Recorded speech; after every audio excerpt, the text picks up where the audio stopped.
I'm really enjoying Godfather Harlem. I like the way that they're dealing with this Malcolm X thing.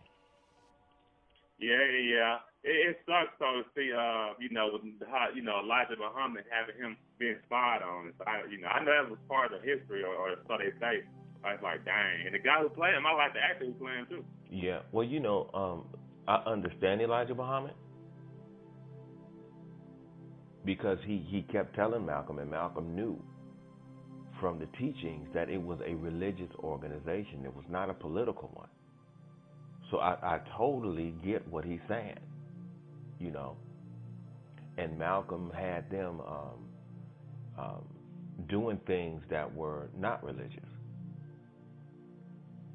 They were actually doing things over there on in the streets of Harlem that they could have easily got arrested for. Like out there beating up drug dealers and all that. People say, oh, well, they were cleaning up the community. Yeah, but they really didn't have the authority to do that legally. Everybody would look at it. It's good intentions. It's good that they're trying to clean up their community.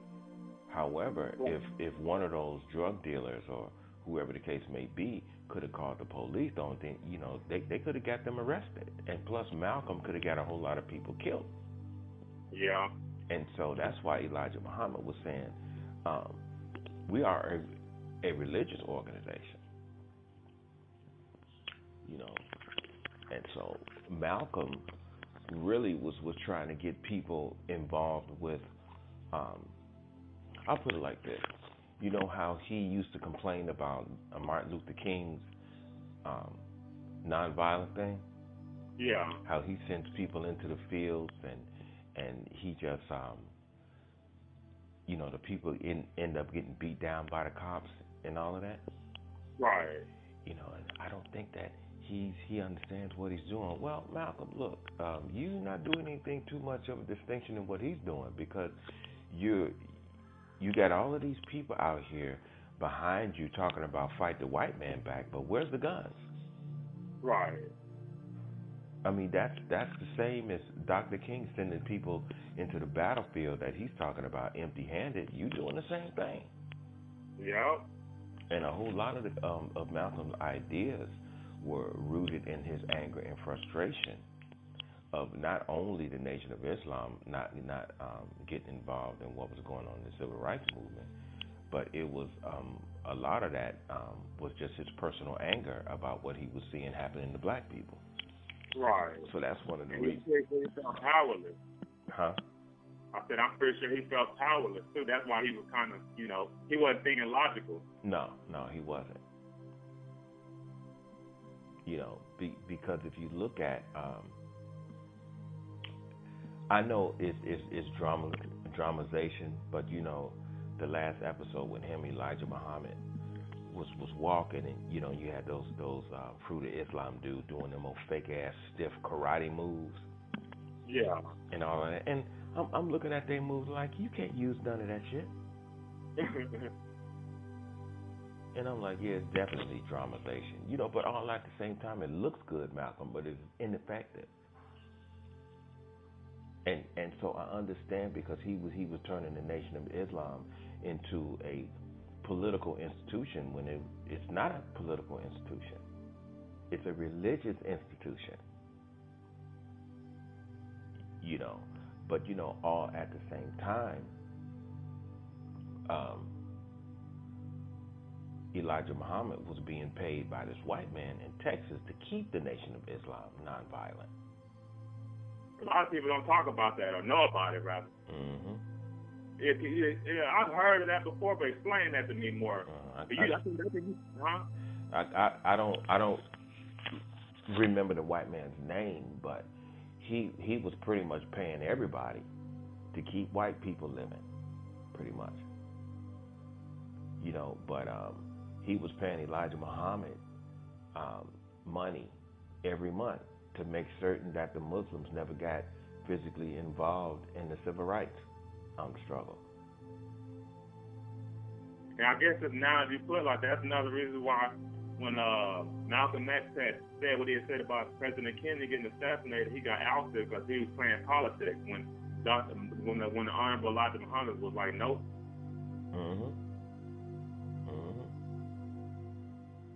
Yeah. And I can understand Dr. because it's like once you start bringing politics into things, everything goes to hell. Yeah, because politics is rooted in violence. Yeah. You know. Because even now, man, you go. It's just like Hitler has said. The primary aim of politics is war. Period. That's true. War and tactics. Mm-hmm. And, even now, man, I know you pay attention to what's going on. And I don't know if you've ever heard the term cancel culture or people getting canceled. Have you ever heard that term? The what? Have you ever heard the term cancel culture or somebody getting canceled? I can't hear you. I said lately, can you hear me now? Yeah. I said lately, have you ever heard of the term, David, called counseling somebody, or cancel culture? Yeah, I guess that comes from that New Jack City phrase, cancel this bitch, or something like that. Well, yeah. Well, what I'm saying nowadays, because everything is so political, you can't disagree with nobody or anything. Now, if let's say you disagree with somebody because you don't support this gay or anything that women, or if you disagree with somebody, they'll take anything you say now. As far as make it into a political thing, and then that way they'll attack you and do violence, not physical violence anymore, but financial and social violence, where they'll kill your character or kill your career. And that's what we see now when it comes to the media. People who are celebrities or whatever, they get fired for disagreeing or just anything. It's like everything has become politicized. And what I'm saying, and I'm relating it to what we're talking about now, as far as keeping politics out of things, like even football, like the whole kneeing thing. I understand on one level, with the, people and the athletes, they trying to do, but I feel like a lot of times all this stuff that they doing, it should be kept outside of the, sports or whatever. Keep that outside of that, If people want to watch sports, let them watch it without them having to try to make all these gestures and stuff. You get what I'm trying to say, right?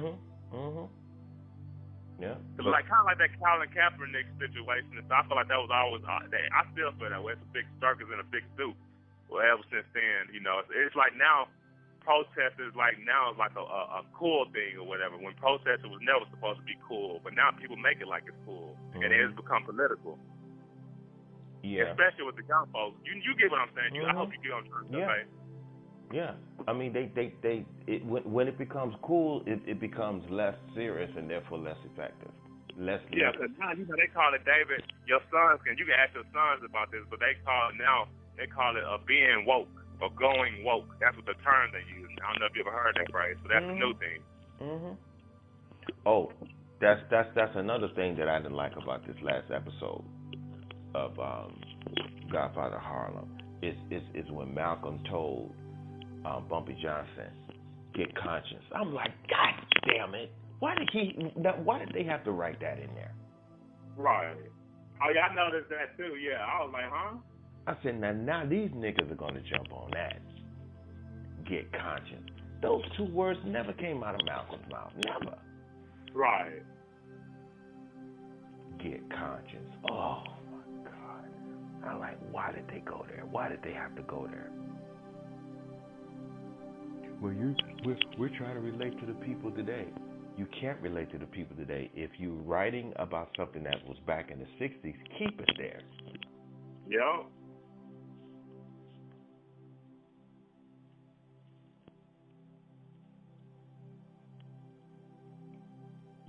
Because considering all of these people that are conscious, thousands and thousands of our people are supposed to be so conscious, but the black community is still messed up.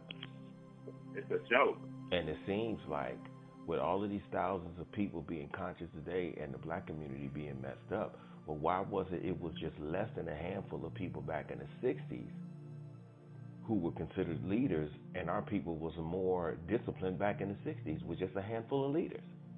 Right. And then you got thousands of black people who are so-called conscious, and the neighborhood is consistently decaying morally. It made me think about what that African told me over there in Rama, Pakistan, when he was saying all that information that y'all have over there, you're allowed to have that information. They ain't worried about that. But Nope. we're the first people on the earth. Well, so what? What the hell can you do with that information? Nothing. It ain't benefited us none, no bit. Just like, a lot of Negroes talk about the black man and woman was the first. We got the best this, the best that. But I'm like, if we are this and that, we ain't doing nothing with it tangibly. Who cares? Who cares? It's just all a form of masturbation, mental masturbation by these Negroes to feel good. So stupid.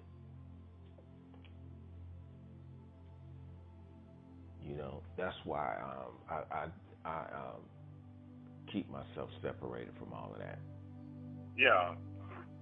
Because considering everything that I went through with Salam, who was supposed to be so conscious and energy this and energy that, you saw the way she treated me. Yeah, like nothing. Yeah, so that state of mind can't, it's all fictitious information, and it has no morals in it anywhere, because most of the people that I've come in contact with who talk like that don't know how to treat people. And then when they get hit with a problem, they totally lose it. So if this information doesn't contain any form of discipline in it, then what good is it? It sounds good. It's just, like I said, more mental masturbation. Mm-hmm.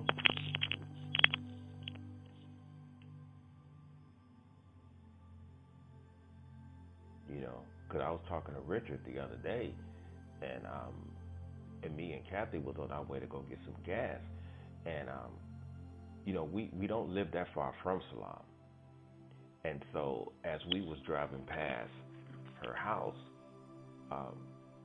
she had her truck as she used to have it parked in front of the house, and I felt so much misery coming from that house. And I'm like, okay, is it coming from the house, or is this just me? No, because I've let it all go. This was coming from the house. Now here's the Jehovah's Witness man who was Richard, that I was telling Richard this about. I'm like, she's miserable. He said, how do you know she's miserable? I said, you know what? I would expect that question to come from a religious man. Somebody who is not able to feel anything other than this stagnant information that they accumulate all the time. Because religious people don't know how to feel anything, because they're pretty much robots. But right. considering him being her next door neighbor, and considering him knowing how I was treated over there, and if I'm saying she's miserable, how can you deny that? You can't. How can you deny that? I mean, how can you ask me, how do you know she's miserable? What? Are you serious? Somebody who try to starve you to death? Somebody who tries to freeze you to death by not turning the heat on in the wintertime, and she goes and she buys a portable heater for this white dude that's staying there to keep him warm, but downstairs didn't give a damn if I was freezing. Right. Now this is somebody who's supposed to be so conscious, and this whole conscious thing is rooted in being black. Yeah. But here's a black man who gave up everything. This was somebody who you was talking about married and blah blah blah, who didn't do a damn thing to you, and you trying to freeze him to death, and then put a plastic thing over the thermostat with a key. I don't even know if I sent you a picture of that. I'm gonna have to send you a picture of that. She had Mr. Crutcher come over and put a plastic thing over the thermostat so that I wouldn't even be able to turn the heat on.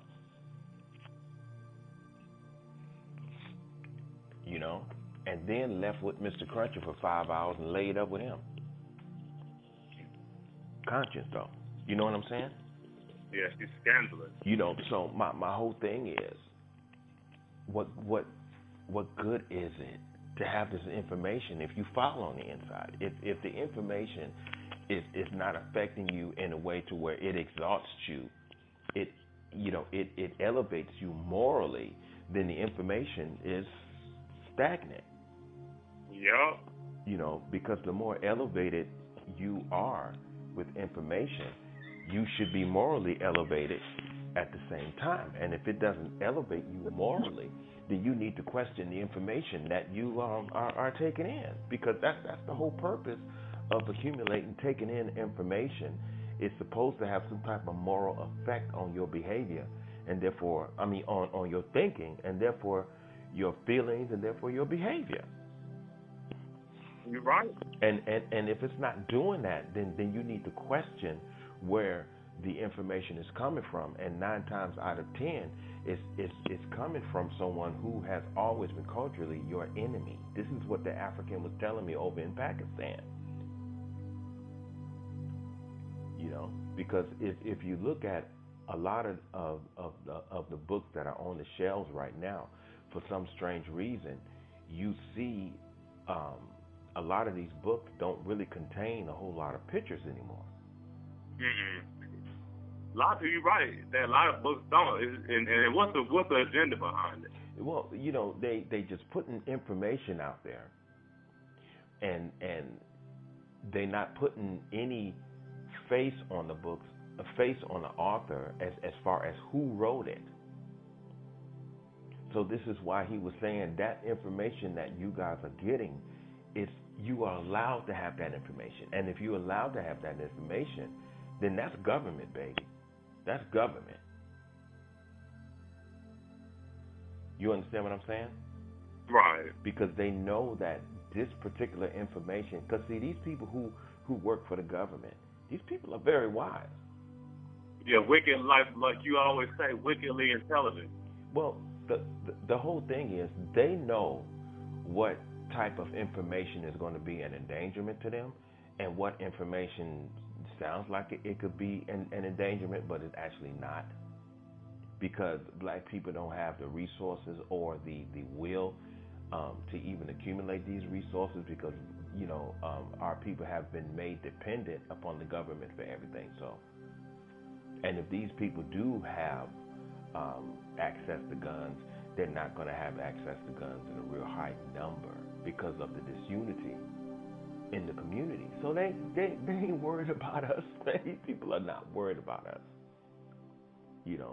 So having all of this information, like I said, is to me that information, the information that you have, is actually good for the individual. But as far as a whole lot of our people are going around trying to wake everybody up, so everybody can come together. If you really look at the information for what it is, it's not information that's going to bring unity. Nope. The information that a whole lot of our people are getting today is simply for self. Now, if you take that information and you apply it to yourself and you apply it to your life, then you'll be successful. Right. But if you're looking for this particular information to bring about unity, it's not going to happen, because the information itself, due to the fact that it's rooted in these two clashing distinctions, positive and negative, which are nothing but point of views, you're not going to have any unity when you have an information that contains these two opposing components. Right. You're not, because due to the fact that they're point of views, you're always going to have people arguing. Well, it's positive to me. Yeah, well, it's negative to me. And see, and as long as they get you bouncing back and forth, playing psychological ping pong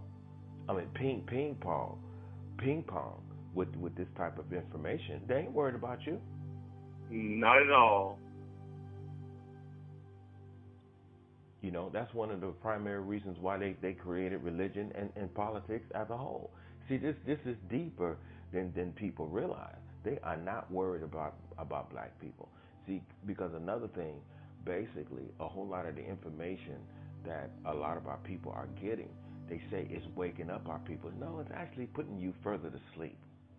And that's another reason why, you remember back in 2009 and 10, or more so 10, you remember I always give you credit for being like the catalyst for me leaving the whole Israelite movement alone. Mm-hmm. I remember back then I was getting real fresh. I was like, dang, all this information, we supposed to be this and that, but I'm like, all this information, I'm looking at it, it's like it ain't bringing no real true change. This has made us even worse than we were before we got this knowledge. Right. I'm like, this can't be real. Mm-mm. And I remember you was talking about that back then 10 years ago. Mm-hmm. It doesn't give you the incentive to produce anything because you're cursed. Yeah, not only that, you wait for God to come save you. So what's the point? What's the point in doing anything if God in the sky gonna do it for you? Yeah. And they say, well, it's to inspire you, but wait on God. That's an oxymoron. How come I gotta wait on God? So you're inspiring. You know, if you're inspiring anything in me, you're inspiring in me unproductivity because you're telling me you're inspiring me to wait on God. So the only thing you inspire me to do is wait. Yep. You know, so it really doesn't have any ingredient of any incentive to produce anything for yourself. I agree. You know, and that's what religion does. It does a whole lot of nothing. It does a whole lot of nothing.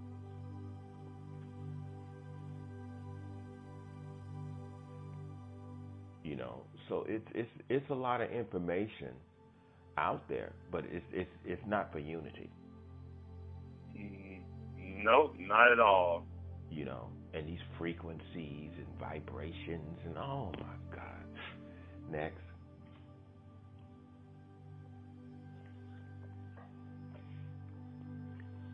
I'll be deleting people that even talk like that now. I catch somebody talking about frequencies, doop, delete.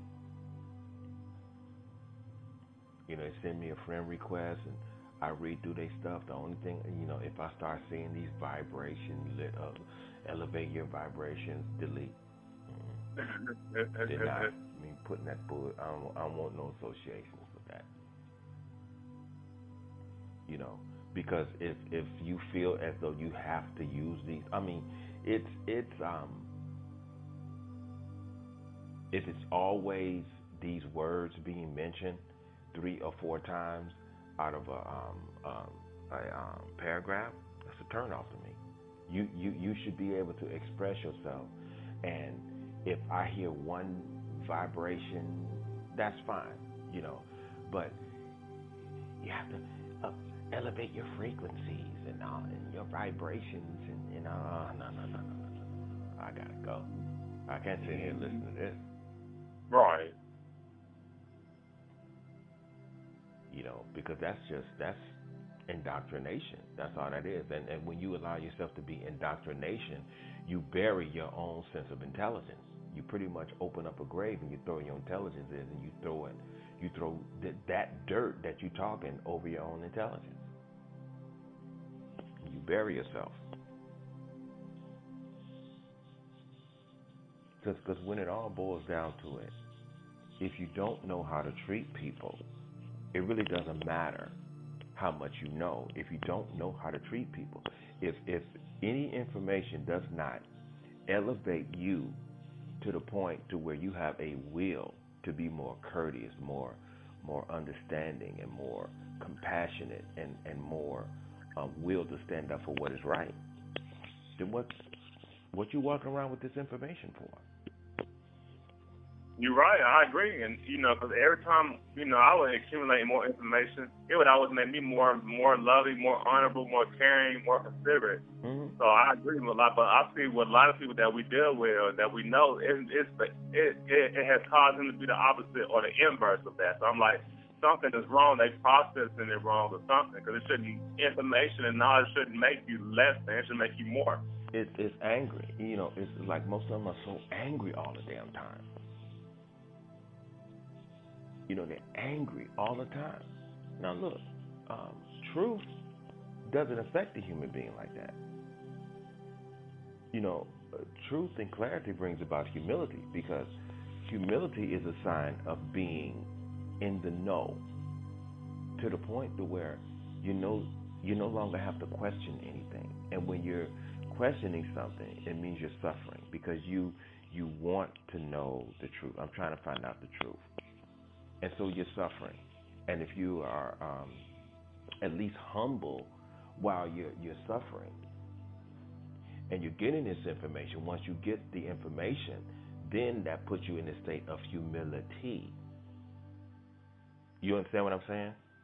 Right. When you're going through the information, you have to be humble, because you have to have a state of being to where you're able to process this information in a way to where even if you read something that makes you angry, it doesn't totally succumbs you to the point to where you lose your intelligence altogether, and you become more emotional in your expression than logical. You're right. You know, all I see is that's like Kathy. Kathy can sit up and talk to somebody. I can listen to this woman sit up and talk to somebody, and all I hear is intelligence. That's all I hear. She never gets angry. You know, she can sit up and educate somebody and keep that state of humility. She is the only black woman that I've ever met who says that she's conscious and is not angry. Seriously. She doesn't walk around angry all the time. She's full of love and compassion. Everybody else outside of her, Salam, all these other women that I've come in contact with who say that they're conscious, they ain't nothing but some bitches. Full of hell. Yeah. Look at that light skinned guy.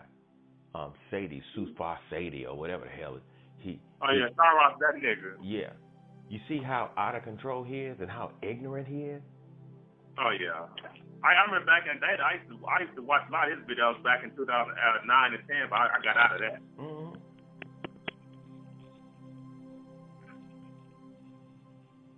Cause all he does is cuss. You know, he's nigga intelligent. That's what I consider him, nigga intelligent. Yeah, I know you know what I mean by that. Mm-hmm. Yeah, I mean that's how you can identify it, even though it really don't exist. Right. You know. Most black conscious people are that's what I would consider them nigga intelligent. Mm-hmm. Mm-hmm. But she's the only woman that I've ever seen who can sit up and talk to you for 2 and 3 hours, and she's humble, and she's helped me get through a lot of things. You know, she's helped me understand a lot of things. You know, but when you talk to Salam, all you hear is negative, positive energies and frequencies, and you have to, you know, lift vibrations and all of that. Oh, bitch, you talking dialogue. Put some of your own intelligence in there somewhere. You know. Right. And look at her. She's walking around here sleeping with a whole lot of different dudes, trying to starve people to death and all of that. But you got the facts? No, you don't. You insane.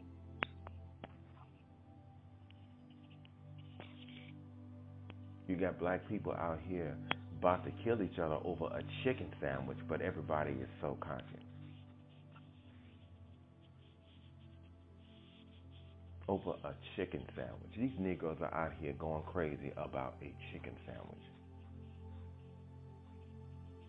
It's a shame. It's a real shame. But I do like the way, like I was saying, I like the way that they're dealing with that Malcolm thing, you know, because it's starting to make sense now, and I can tell that they had talked to some people who were a little bit further on the inside, right, on what actually went down, because to me it totally makes sense. You know, and I can understand, you know, him wanting to get the Nation of Islam involved in the civil rights struggle, but the Nation of Islam wasn't designed for that. It wasn't designed for that. Not at all. You know, that's strictly to, like Elijah Muhammad had said, that was simply to convert black people to Islam, because Islam contains within it a high sense of discipline and moral standards that black people in this country needed at the time and still need. Yeah, we need it more now than we did back then, if you ask me. Mm-hmm. We just don't need the religion. Mm-hmm. And to me, Islam is simply a religion that reminds people of how they should be. Now, if you take the whole Islam religion away, and if you keep the moral standards, that's how you should be anyway. Right. You know, so what they did was they just took certain common natural moral standards and they shoved it inside of a religion, and they consecrated it and told you that in order for you to be this particular way, then you have to submit to this religion. Well, you're already that way. You know, you just been buried by way of social engineering in this environment. That's pretty much all it is.